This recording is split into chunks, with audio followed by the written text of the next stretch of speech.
un topper o un bowl y algo con que remover. Esta es una espátula, es mía, pero lo voy a hacer con esto. Y es que el día 31 estábamos jugando sillas y todo eso, y se me aplastaron unas uñas y pues la piñata y todo. Bueno, este es el bote más grande, este es el bote más grande que yo conseguí. Y bueno, lo voy a vaciar.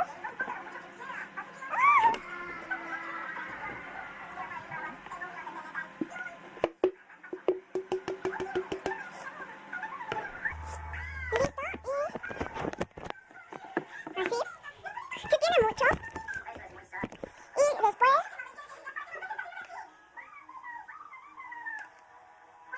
vamos a echar igual, ¿sí?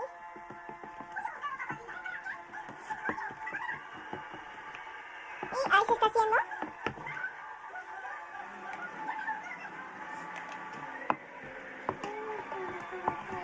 Bueno, me acabé, miren, así está quedando. Y me acabé ya el detergente, así que vamos a subir.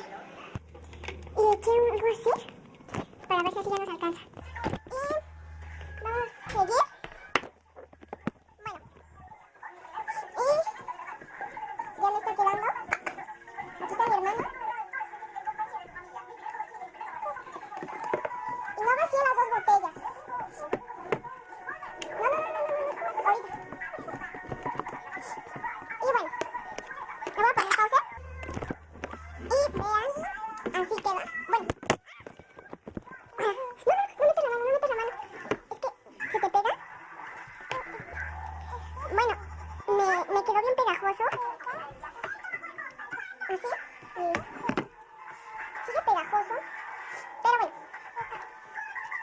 Así lo voy a dejar. Háganlo bolita. El truco es hacerlo bolita. Y ese es el resultado. Sí quedó y pues está súper bien.